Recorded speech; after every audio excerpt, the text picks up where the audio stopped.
આપણે થોડી થોડી વાતમાં હોય તો કે નહીં ફાવે, હવે નહીં ગમે, હવે નહીં ચાલે, નહીં ચાલે, નહીં હવે નહીં ચાલે. અને પછી કે હવે શું કરવું છે?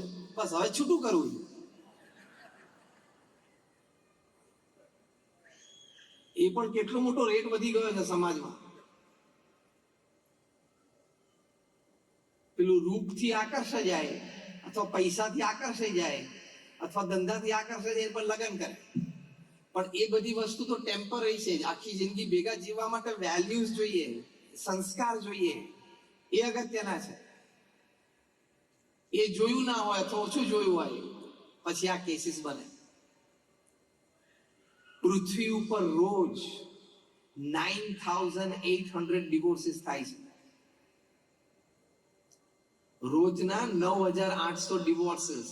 Unfortunately, it will touch the unfortunate magical figure of 10,000 divorces per day in the next 2 months, according to data and statistics. 10,000 divorces per day. એટલો બધો તો શું વાંધો પડી જતો હશે? અમેરિકામાં 300 લોયર્સની, ડિવોર્સ લોયર્સની મીટિંગ થઈ. સાંભળવા જેવો કેસ છે. 300 ડિવોર્સ લોયર્સની 3 દિવસની કોન્ફરન્સ થઈ. એ કોન્ફરન્સમાં reasons for divorce among young couples એની ચર્ચાઓ થઈ. 3 દિવસના અંતે એ લોકોએ કન્ક્લુઝન પેપર તૈયાર કર્યું. એમાં 5 કારણો લખ્યા કે યંગ કપલ્સમાં ડિવોર્સિસ કેમ થાય છે. 5માનું એક કારણ એવું હતું કે over indulgence of the mother in her daughters in law's family.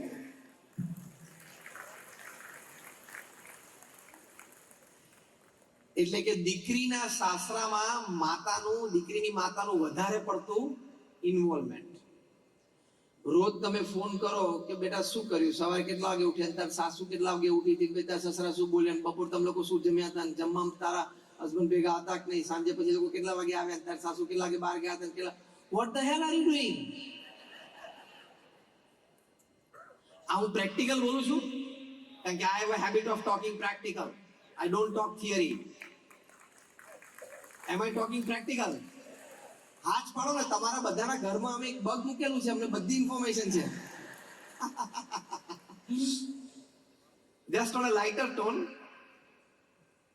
આટલું બધું તમારે શું કામ ઇન્વોલ્વમેન્ટ કરવાનું? ત્યાં શંકા કુશંકાઓ જાય, જાત જાતની વાતો અમારા ઘરની ઘરે કે છે, આવી બધી વાતો ઊભી થાય. પ્રમુખ સ્વામી મહારાજ વલ્લભ વિદ્યાનગરમાં હતા ને એક વ્યક્તિ પ્રભુદાસભાઈ 2 કંકોત્રી લઈને આવ્યા અને પ્રમુખ સ્વામી મહારાજને આવીને કહ્યું કે સ્વામી મારી બંને દીકરીનું લગ્ન નક્કી થયું અને આ 2 કંકોત્રી અને એક જ માંડવે 2 દીકરીના લગ્ન છે, બસ આપ આશીર્વાદ આપો 2 દીકરી સુખી થાય. તો પ્રમુખ સ્વામી મહારાજ એમના હાથમાંથી આ કંકોત્રી લઈ ભગવાનને ધરાવી, પુષ્પ મૂકી અને બંને કંકોત્રી પ્રભુદાસભાઈના હાથમાં આપી કે અમે પ્રાર્થના કરી છે 2 દીકરીઓ એમના સાસરે સુખી થાય. પછી પ્રમુખ સ્વામી મહારાજ એમનો હાથ પકડીને જે વાત કરીને એ બહુ સમજવા જેવી વાત છે. પ્રમુખ સ્વામી મહારાજે કહ્યું કે તમારી દીકરી સાસરે જાય છે તો એને સલાહ આપજો કે બેટા ત્યાં ઘર નવું છે, ત્યાંના લોકોની રીતભાત આપણા ઘર કરતા જુદી હોય, ત્યાંના લોકોની ઉઠક બેઠક બોલચાલની રીત આપણા કરતા જુદી હોય, ત્યાંના લોકોના ચા નાસ્તા ખાવા પીવાના સમય અને ટેસ્ટ એ આપણા ઘર કરતા જુદા હોય. તો 2 વર્ષ સુધી ત્યાં ભણવાનો પ્રયત્ન કરજે. 2 વર્ષ સુધી કોઈ સજેશન કરવાનું નહીં અને 2 વર્ષ સુધી ત્યાં ભણવાનો પ્રયત્ન કરવાનો અને મૌન રહેવાનું. પછી પ્રમુખ સ્વામી મહારાજે સલાહ આપી બીજી. આ તો શું થાય કે અત્યારે છે ને કોન્ફ્લુઅન્સ જનરેશન છે. એમાં શું છે, અત્યારે 80% હાઉસહોલ્ડમાં માતાઓ જે છે, જે મધર ઇન લો બને છે, એ લોકો ગ્રેજ્યુએટ છે અથવા ગ્રેજ્યુએટથી ઓછા ભણેલા છે. ગ્રેજ્યુએટ એવો છે એનાથી ઓછા ભણેલા છે. અને હવે જે દીકરીઓ ભણીને સાસરે જાય છે બધી MBA થયેલી છે, ફાર્મસી થયેલી છે. એટલે આપણી આ પેઢી છે ને, જે અત્યારે આપણે અહીંયા બધા બેઠા છે, એમાં કોન્ફ્લુઅન્સ જનરેશન છે. જૂનું ને નવું પાણી ભેગું થયું છે એટલે ફ્રિક્શન વધી ગયું છે. એટલે શું, તમે તમારી પેલી MBA થઈ છોકરી ગઈ એટલે બીજા દિવસે ઘરે જઈને સલાહ આપે એના મધરને, એટલે કે એના સાસુને, કે મોમ એકચ્યુઅલી યુ સી આપણું રેફ્રિજરેટર છે ને આ ડિરેક્શનમાં હોવું જોઈએ. હવે આ ડિરેક્શનમાં જે પડ્યું છે ને એ છેલ્લા 8 વર્ષથી પડ્યું છે અને ઘરમાં બધાને ફાવી ગયું છે. તું જલ્દી ફવડાવી દે. તું રેફ્રિજરેટર ફેરવી છે તો તું ફરી જઈશ. આઈ એમ ટોકિંગ પ્રેક્ટિકલ. પ્રમુખ સ્વામી મહારાજ આ બોલ્યા કે 2 વર્ષ સુધી તમે વિશ્વાસ સંપાદન કરો, તમે પ્રેમ સંપાદન કરો, તમે ઘરના સભ્ય બનો. ત્યાં સુધી કોઈ સજેશનની જરૂર નથી. રાતોરાત કઈ સુધારી દેવાની જરૂર નથી. બીજું પ્રમુખ સ્વામી મહારાજે કહ્યું, હવે આ અગત્યનું છે. આ સમાજ આપણો બેઠો છે એટલે મારે સામાજિક વાત કરવાની છે. Am I going on the right track? Pramukh Swami મહારાજે બીજી વાત કરી કે તમારી દીકરીઓને બેને કહેજો કે સાસુ સસરા કદાચ ટોકે વઢે તો સામું તો ન જ બોલે. એ આપણે વડીલોની મર્યાદા છે. એના કરતા પણ એક ભારે વાક્ય થયું, કારણ કે એમનો અનુભવ હતો. 3.5 લાખ ઘરોમાં જાતે ગયા છે. દુનિયાના 60 દેશોમાં 18,000 ગામોમાં જાતે ગયા છે. એટલે first hand experience of family life, social life. પ્રમુખ સ્વામી મહારાજે કહ્યું, કદાચ સાસુ સસરા ખોટું વઢે,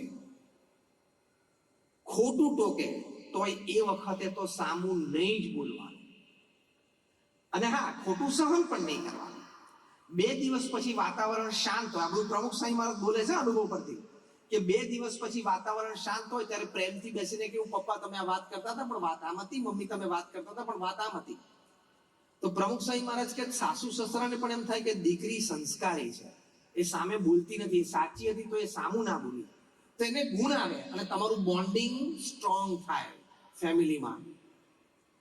આ તો તમારી દીકરી ગમે તેટલી ભણેલી હોય, એ સાસુ સસરા સામે એકવાર પણ હાથ લાંબો કરીને સામું બોલે એટલે her pharmacy goes to dustbin, her accountancy goes to dustbin, her IT goes to dustbin, her medicine goes to dustbin, everything goes to dustbin. બધું કચરા પેટીમાં ગયું. કારણ કે ભણ્યા પણ સંસ્કાર તો લીધા નહીં. વડીલોનો આદર તમે ઘરમાં નહીં રાખો તો ઘરની વ્યવસ્થા કેવી રીતે ચાલશે? સમાજનું સંગઠન કેવી રીતે ગોઠવાશે?